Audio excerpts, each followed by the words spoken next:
The date of the move is fast approaching. The kiddo is already in the Midwest. He's there with his grandma waiting for us to show up. We're missing him something fierce, and I know you guys are disappointed, but you won't see him in this video. My apologies. I love it when he's on camera too, but yeah. This time we're just gonna have to be me and the wife getting that motorhome roadworthy. It already tracks straight. The suspension is all good to go, but there's a couple of other tasks that really need to get done before I'm comfortable driving it for 4 days all the way across, well, almost like 2/3 of the way across the country. So that's quite the haul, and we need to do a few things, starting with those front seats. And I'm gonna get rid of them. I've already removed them and given them to a guy named Tom. He lives here in Vancouver, Washington. He's also into these GMC motorhomes. So let's see what we can do to get the new seats installed. I bought this awesome 41-year-old motorhome. It was one of the last to roll off the assembly line in 1978. These GMCs are the best mass-produced motorhome that was ever designed. They are front-wheel drive, low-to-the-ground, air suspension, awesome handling, aluminum and composite construction from the 1970s, way ahead of their time. And even though it runs and drives, there are lots of things to modify, fix, or upgrade. So come along on the journey as we figure out how to resto mod this trans mode into the best damn GMC motorhome ever. I need to do a more permanent wiring to the 5 running lights at the top of the motorhome in the front and the back. The way that I had these working previously was just by stuffing the uninsulated end of the wire up inside of the connector, the original OEM connector. So I went and got myself 20 female and 20 male spade connectors like this. And after I crimp them in place, I'm covering them with a piece of heat shrink tubing. But here's the clever part. I've got 1 female and 1 male spade connector coming off of the light, which means that it's not possible to get this connected incorrectly. And I did that because the wires don't match. White goes to black, black goes to brown, or red, or whatever color this was originally. And the idea here is that I can pull this LED bulb back out through the roof without needing to take down the panel, because remember there's a ceiling panel that's going to go in here, and this is obscured behind it. So I don't want to have to take down the whole panel every time one of these light bulbs needs to be replaced.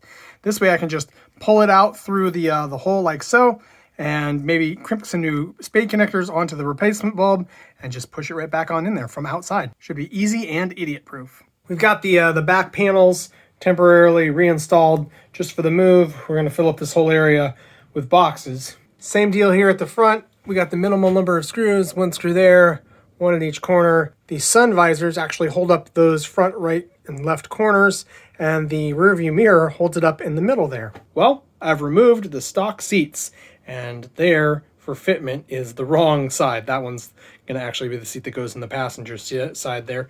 But yeah, you can see I've figured out exactly where it needs to sit using just a couple little pieces of wood. I had a whole bunch of other setups that I tried, and this is the one that I'm going with. So now I just need to get some metal, and I'm just going to weld to the stock plinth. Now here's what I hate about the stock plinth. That horrible rattling noise. It's the hardware of this. So I might be able to do something there to alleviate the rattle. All right, with the nut off, I can pull this thing up, and you guys can see just what it is. There's a tube that sits inside of another tube, and this tube here is braced internally. You see the cross member back in there? So that is quite the stalwart mechanism, especially if you're not cantilevering all of your seatbelt forces here at the front, but you're mounting them to the back. This mounting point here, which goes right up the back of the seat to where the seatbelt mounts, that's where all the forces are going to be pulling right on this tube, so it's real sort of localized. Now there will be some downward forces, but the way that I've got this set up with the hardware that I'm going to weld into here, as the downward forces, if you're in a crash and this is pushing downward, that will cause this to collapse onto the plinth. So this plinth here will actually be supporting that front end. It'll flex to the point where it's supported here. So with what I've seen here that I didn't know about before, I'm going to stick with the stock plinths instead of remaking an entirely new plinth for myself. And it shouldn't be too hard. I should be able to get it done before we leave. One interesting thing about the stock plinth design is the pivot point is not centered underneath the seat. It's instead here at the bottom left, which means that instead of the seat just sort of pivoting in place, it's going to have the effect of dropping the seat back towards this edge, but also pivoting it more towards the center. So you're going to gain about, what, 3 inches of movement into the middle, which is nice. So if I face the seats towards each other and have a table there in the middle, you'll be closer to the table. Now, of course, the seats can slide forwards and backwards, but there's a limited amount of travel in that direction. So that's a nice movement to the middle, but it comes at the cost of I'd say about 1 inch of pivot movement over the edge of the step here. When you're sitting sideways there in the seat, it's a big step down off those seats.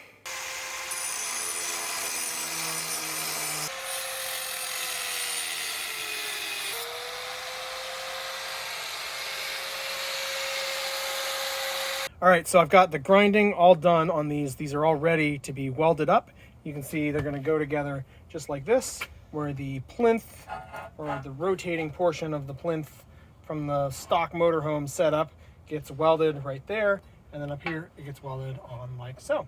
So all I need to do now is bust out the welder, get this going. The problem is the welder here plugs into 220 volts naturally. Now it can run on, or I should say 240 volts. Now it can run on 120, like that plug right there, your typical household 120 socket, but there's a little pigtail that goes from this 220 plug down to the 120 plug, and I don't have that pigtail anymore. Well, it's already in the Midwest waiting for me, but that doesn't help me now when I need to do the welding. Thankfully, I have a solution, and the fix is here at Tom's shop. He's got this old Jeep Cherokee that he's working on, which is really cool, and a Rambler. This is like a gasser we're taking to the drag strip, but also back out there, he's got a GMC. There's his MIG welding machine. There's the table where we just got this job done. It's nice and cool. Let's see how it fits on the chair. So first you get it in at the top, and then you go. So this is Tom's coach. Let's take a look at the engine. I got the new compressor, the Ascending compressor. So it's supposed to be as good as stock. But the stocks, they can be rebuilt, but they're too particular. If you don't get it just right, you'll ruin it. That's why I went to this. And this is what they use in everything now. Wait, that's the air compressor?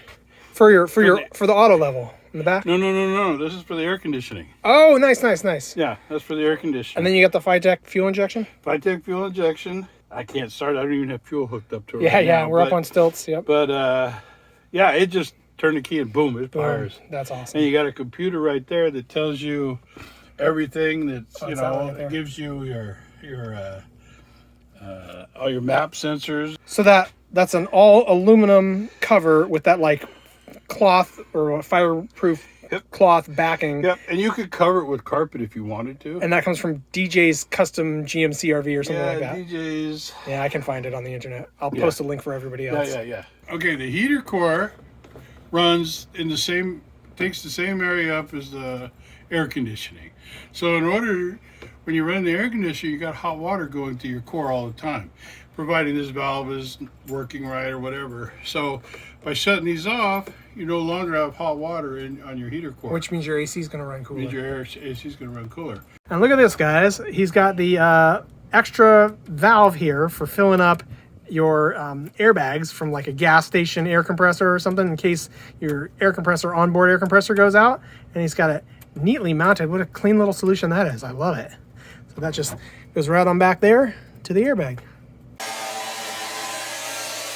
There they are, both seats installed and ready for the trip. So here on the seat plinth, you can see I've got a carriage bolt with a wing nut that's acting like a foot.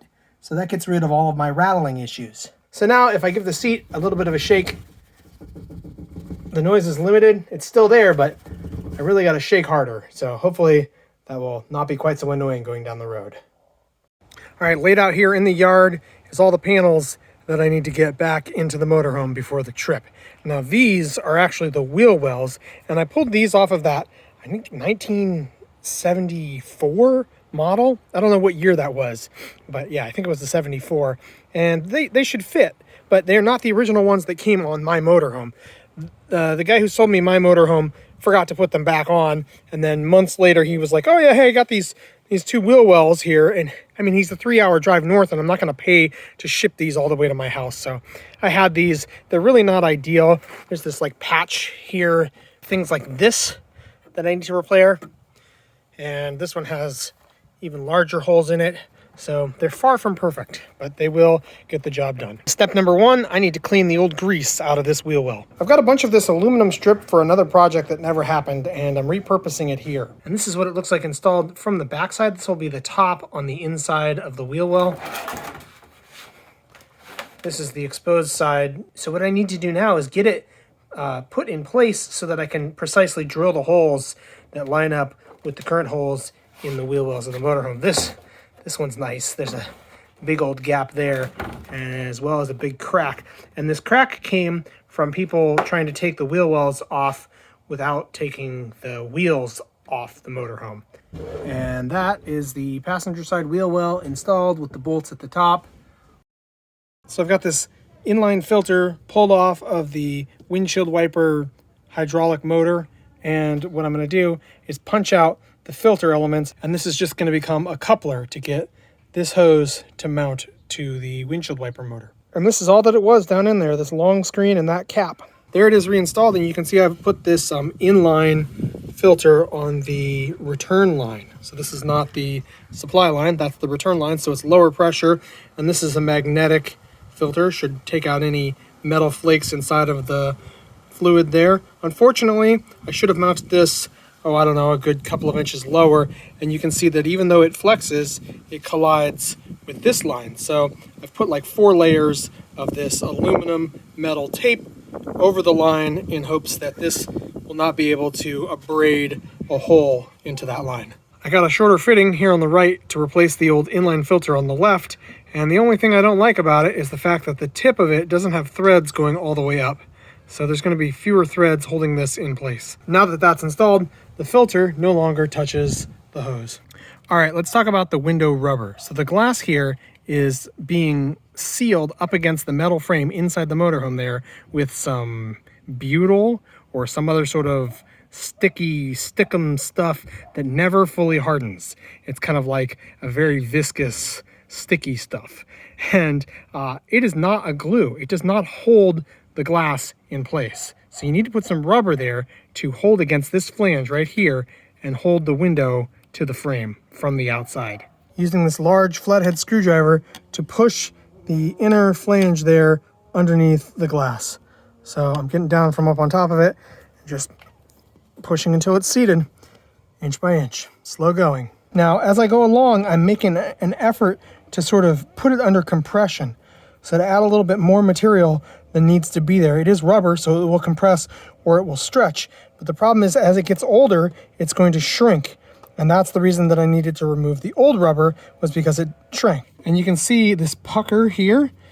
That's because it's under compression through the corner, which is what I want. I'm going to try to sort of just work this, just sort of smear it back and forth to work out that pucker. And if that doesn't work, I'm going to hit it with the heat gun until the pucker straightens out.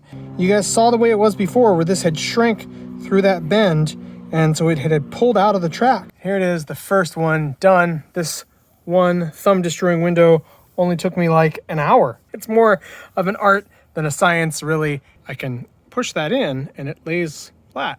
So just kind of bunches itself back up though. I just held the pucker down with the tip of this screwdriver. And then with the other hand, with the heat on low,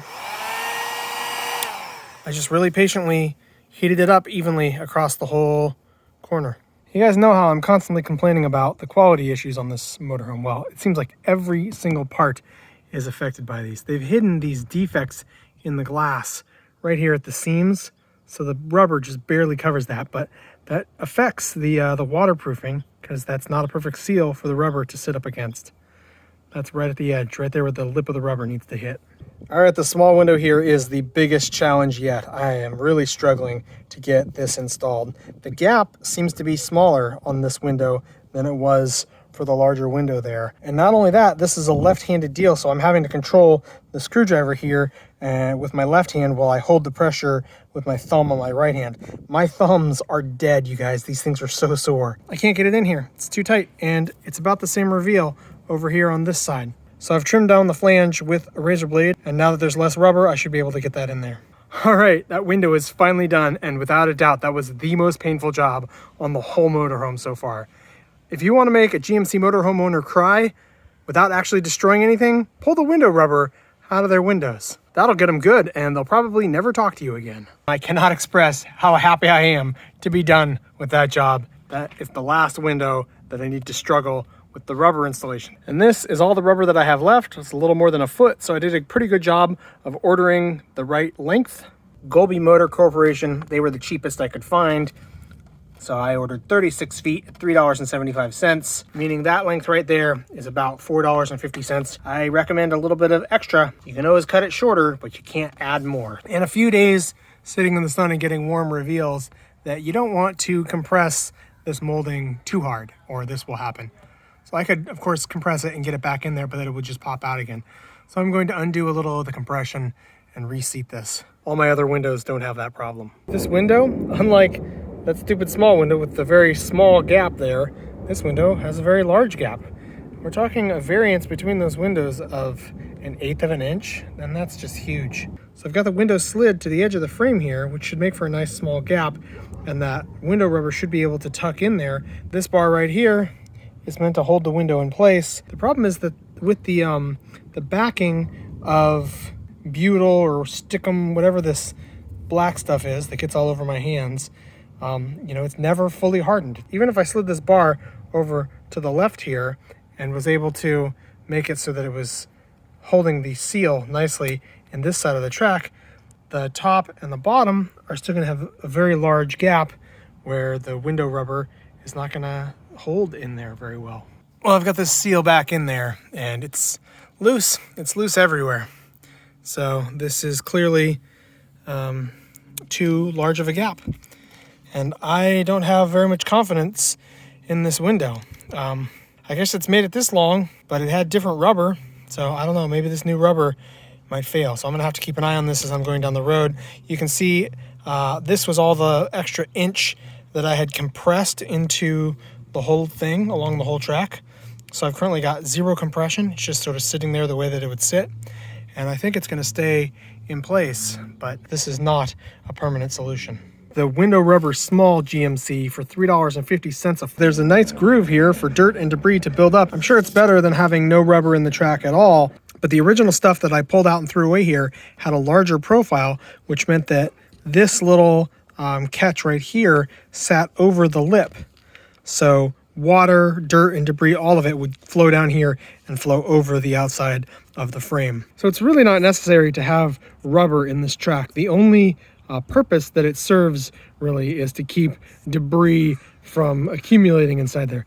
There's even these drain holes, see that? So when water builds up in the tracks, it drains right out. Got my wooden plank battery hold down in place. At one point in time, this was a 2x4. I cut it in half so that it's only 3/4 of an inch thick, and that'll do just fine for the time being to keep that battery from moving. I got this tiny little wiring loom here from Manny. It's basically just an inline fuse that plugs into the alternator. All I need to do is treat this like a little mini extension cord and unplug that wire right there and plug this in line. And for those of you who don't know, there's a nichrome wire buried in the dash. It's just in a wire bundle, and it's meant to be sort of like an inline fuse. It's a wire fuse. One of the worst ideas that anybody has ever had, I swear to God. Nichrome is the material that's used in the spiral range stovetop heating elements. You've seen like hot wire foam cutters. That's a nichrome wire. So when you put electricity through nichrome, it's highly resistive, unlike copper, which is like a low resistance. So that causes it to heat up and fail. Well, when it heats up, it's literally baking the wire loom. Oh my God, who came up with this idea? So anyway, this is a fuse that will fail before the nichrome wire gets hot. The amperage on this fuse is set a lot lower than the nichrome wire. So this is a really nice fix for a problem that has long plagued these GMC motorhomes. And that has got to be the easiest solution. The new seats are in and I love them, you guys. These things are so comfortable.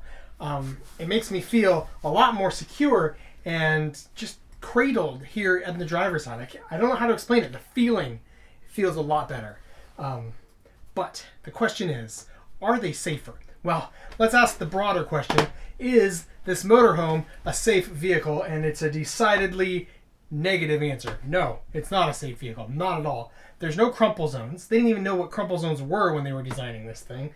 It is a big, heavy vehicle, so if I crash into like a smaller passenger car, they're going to bear the brunt of the impact. So at least I've got that going for me because I'm driving a tank, basically. But if it's this vehicle and I'm crashing into something, like let's say a brick wall, no, I'm not going to fare well. So hopefully, if I ever crash, and God help me, I never want to crash, knock on some wood there. But if I do, hopefully it's a slow speed crash. And having shoulder belts will help me walk away from a slow speed crash that much easier. I have actually been in a crash with a stationary object in a 1981, or maybe it was like a 79 Chevy van. This is a conversion van. I was like 21 years old. I was doing the van life thing before it was cool, before anybody was making videos. And yeah, I crashed that van in the rain, slid through a corner into a light pole with only a lap belt.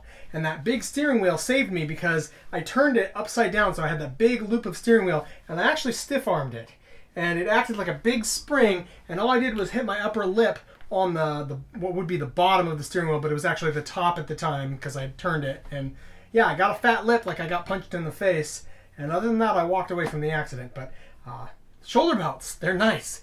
So I hope I never crash this thing. I hope it doesn't matter. I do think the shoulder belts are going to be safer than it was previously with just the lap belts. That being said, this system is not complete. I am confident that the plinth and the shoulder belt all the way into the metal is sufficiently strong for any reasonable impact. But the plinth itself, or the base, I've been calling it a plinth. Plinth is like, I don't know, from a museum. That's the marble stand that they put the sculpture on in the museum, but whatever. The base of these chairs here, strong enough, but what's it mounted to?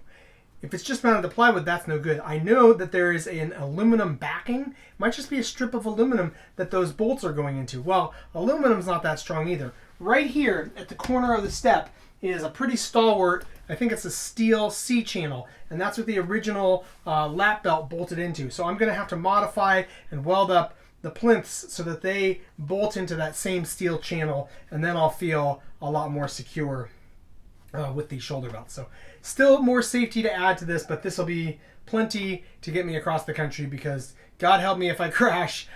When this is all full of stuff, all the stuff is going to come flying forward and crush me up against the... These are horrible thoughts, but you got to think about it. You got to be safe and plan for the worst. So I'm going to put all the weight down low where it will hopefully hit the steps here and slide into the steps and slide underneath me. And we just hope that I don't have a crash and hope I survive it if we do have something terrible like that. The brakes work. The brakes work, so I'll go real slow and I'll be really cautious, and I think everything's going to be good. So yeah, things are looking great. I'm ready to drive, but it's going to be a miserable, miserable trip, you guys.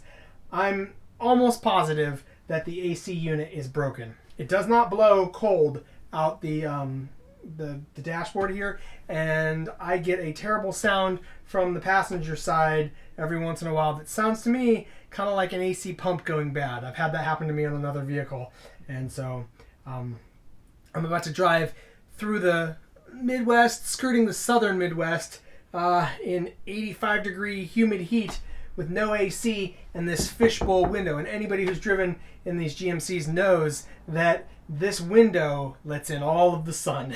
There's nowhere to hide. You get very hot. You cook here.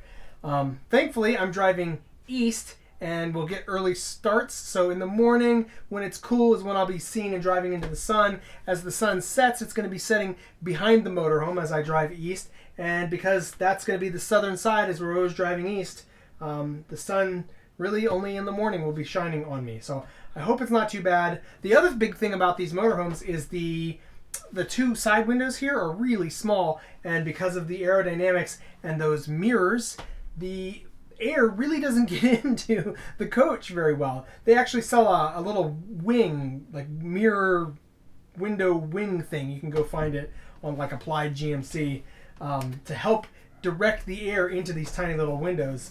But I don't have that, so I'm just going to suffer. But yeah, so no AC, sitting on top of this warm engine, driving for 10 hours a day for 4 days. That's going to be quite the ordeal. Thankfully, it's going to be, I should say, stimulating enough, so I'm not going to be falling asleep at the wheel, so that's nice. I drove a Tesla across the country with the autopilot recently, and yeah, it was kind of hard to stay awake, honestly, you guys. It was so easy. The drive was just so easy, and the car mostly drove itself that it was really easy to just sort of like, ooh, stay awake. But that's not a problem I'm going to have on this trip. So there's that. All right, well, that's going to be the official end of this video because, you know, that's how I wrap the things up. But I'm going to put some footage after all of this, just some random stuff. Should be interesting. Maybe you'll get to see the motorhome when it's all packed full of stuff, or I don't know. There's going to be some interesting stuff there. But in the meantime, these are my wonderful Patreon supporters. You can see Tom has now been added to the list. Thank you, Tom. Thank you so much for everything. Hopefully those seats work out for you, but without your welding, this would not have happened. So I really appreciate that. And if you like what you saw here, at the very end of this video, there will be two things that are displayed. Down at the bottom, of course, is the Patreon link if you want to help support the channel. And up there will be the binge-watchable playlist, the story of this motorhome from the inception, from when I first took ownership of it. So that's well worth the watch. Thank you guys so much once again for your viewership, and I will see you in the next one, which it might be a little while. That's going to be in the Midwest at the new shop. So how exciting. Tune in for all that newness. See you in the next one. Bye.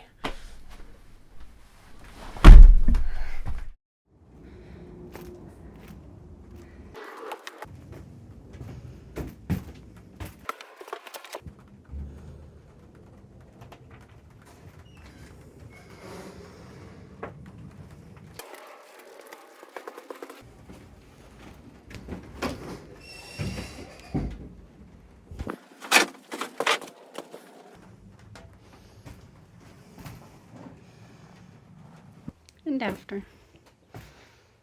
All cleaned up. Smelling pretty good. Okay. We're ready. Wait, what? What's he up to?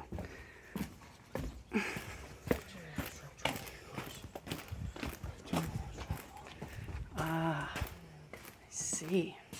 Well, okay, that will work either. John strolling.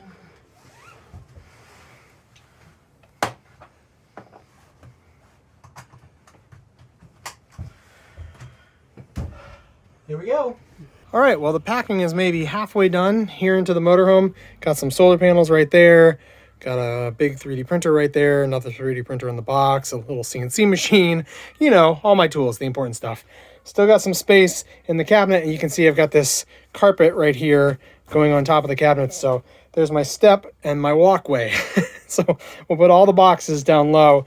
Still got a lot of room to fill up all the way back into here with stuff. I'm going to try my best to leave a view out the back window so I can use my rear view mirror.